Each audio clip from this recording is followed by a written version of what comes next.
Hi friends, try and tasty ഫുഡിൻ്റെ പുതിയൊരു വീഡിയോയിലേക്ക് സ്വാഗതം. നമുക്ക് നല്ലൊരു ചേമ്പും മെഴുക്ക് പുരട്ടിയുടെ വീഡിയോ കാണാം കേട്ടോ. അപ്പോൾ ഈ ഒരു മെഴുക്ക് പുരട്ടി റെഡിയാക്കി എടുക്കുന്നതിന് വേണ്ടി ഞാൻ കുറച്ച് ചേമ്പ് എടുത്തിട്ടുണ്ട്. ഇതിൻ്റെ തൊണ്ടൊക്കെ നല്ലതുപോലെ ഒന്ന് ചേമ്പി കളഞ്ഞിട്ട് ചെറിയ പീസായിട്ട് മുറിച്ചെടുത്തിട്ടൊന്ന് കഴുകി എടുത്തിട്ട് വരാം. ആ ഒരു ചേമ്പ് വേവിച്ചെടുക്കുന്നതിന് വേണ്ടിയിട്ട് കുക്കറിലേക്ക് ഇട്ട് കൊടുത്തിട്ടുണ്ട്. ഒരു അര ടീസ്പൂൺ ഉപ്പും കൂടി ചേർത്ത് കൊടുക്കാം. പിന്നെ വേകുന്നതിന് വേണ്ടിയിട്ട് കുറച്ച് വെള്ളം കൂടി ഒന്ന് ഒഴിച്ചു കൊടുക്കാം. ഇനി ഇത് അടച്ചു വെച്ചിട്ട് ഒറ്റ സ്റ്റീം അടിച്ചെടുക്കാം കേട്ടോ.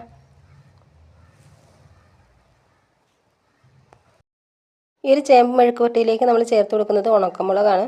അപ്പോൾ എരിവിന് ആവശ്യമായിട്ടുള്ള മുളക് മിക്സിയുടെ ജാറിലിട്ടിട്ടൊന്ന് പൊടിച്ചെടുക്കുക. ഞാൻ എടുത്തിരിക്കുന്നത് 6 മുളകാണ്. അത് മിക്സിയുടെ ജാറിലിട്ടിട്ട് ആദ്യം തന്നെ ഒന്ന് പൊടിച്ച് വയ്ക്കുക. പിന്നെ ഇതിലേക്ക് ഒരു അര കപ്പ് ചെറിയ ഉള്ളിയും ഒരു 10-12 വെളുത്തുള്ളി എടുക്കുക കേട്ടോ. അത് നല്ലതുപോലെ ഒന്ന് ചതച്ചെടുക്കണം. അപ്പോൾ മിക്സിയുടെ ജാറിലിട്ടിട്ട് ചതയ്ക്കേണ്ട, നമ്മൾ ഇടികല്ലിലോ അല്ലാന്നുണ്ടെങ്കിൽ അരകല്ലിലോ ഇട്ടിട്ടൊന്ന് ചതച്ചെടുക്കുക കേട്ടോ. ഇനി നമുക്ക് ചേമ്പൊന്ന് താളിച്ചെടുക്കാം. അപ്പോൾ അതിനായിട്ട് ഞാനൊരു കടായി ഒന്ന് വെച്ച് കൊടുത്തിട്ടുണ്ട്. 2 ടേബിൾ സ്പൂൺ വെളിച്ചെണ്ണ ഒഴിച്ച് കൊടുക്കുക കേട്ടോ.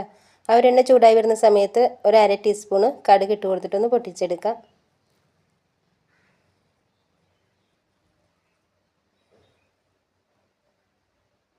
ഇനി ഇതിലേക്ക് നമുക്ക് ചതച്ച് വെച്ചിരിക്കുന്ന വെളുത്തുള്ളിയും ചെറിയ ഉള്ളിയും കൂടി ചേർത്ത് കൊടുക്കുക. ഒന്ന് മിക്സ് ചെയ്തെടുക്കാം കേട്ടോ. പിന്നെ ഇതിലേക്ക് ഒരു അര ടീസ്പൂണും കൂടി ഉപ്പ് ചേർത്ത് കൊടുക്കുക. വീണ്ടും ഒന്ന് മിക്സ് ആക്കി എടുക്കുക.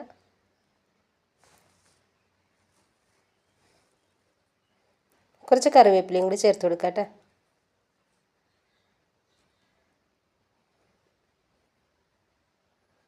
ആ ഒരു ഉള്ളിയൊക്കെ പകുതി ഭാഗത്തോളം ഒന്ന് വാടിക്കിട്ടിയിട്ടുണ്ടെങ്കിൽ ഒരു 1/4 ടീസ്പൂൺ വരെ മഞ്ഞൾപ്പൊടി ചേർത്ത് കൊടുക്കുക.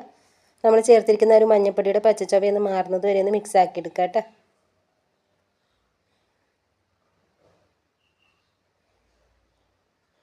ഇനി ഇതിലേക്ക് നമുക്ക് പൊടിച്ച് വെച്ചിരിക്കുന്ന ഉണക്കമുളകും കൂടി ചേർത്ത് കൊടുത്തിട്ട് ഈ ഉള്ളിയും മുളകും കൂടി നല്ലോണം ഒന്ന് മൂപ്പിച്ചെടുക്കാം.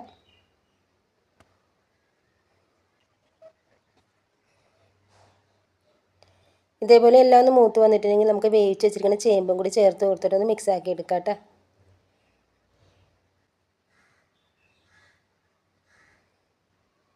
അപ്പോൾ നമ്മൾ ചേമ്പ് മെഴുക്കുവരട്ടി റെഡി ആയിട്ടുണ്ട് കേട്ടോ. അപ്പോൾ വീഡിയോ ഇഷ്ടപ്പെട്ടെങ്കിൽ ഉറപ്പായിട്ടും ഒന്ന് ലൈക്ക് ചെയ്യുക. ഫ്രണ്ട്സിനും ഫാമിലിക്കൊക്കെ ഷെയർ ചെയ്യുക. നിങ്ങളുടെ അഭിപ്രായങ്ങൾ അറിയിക്കുകയൊക്കെ ചെയ്യാട്ടോ. അതുകൂടാതെ നമ്മുടെ ഒരു ചാനൽ സബ്സ്ക്രൈബ് ചെയ്യാത്തവരുണ്ടെങ്കിൽ ഒന്ന് സബ്സ്ക്രൈബ് ചെയ്തിട്ട് സപ്പോർട്ട് ചെയ്യുക. ഈ ഒരു ചേമ്പ് മെഴുക്കുവരട്ടിയുടെ വീഡിയോ നിങ്ങൾക്ക് ഇഷ്ടപ്പെട്ടെന്ന വിശ്വാസത്തിൽ ഇനി നമുക്ക് പുതിയൊരു വീഡിയോയിൽ കാണാം.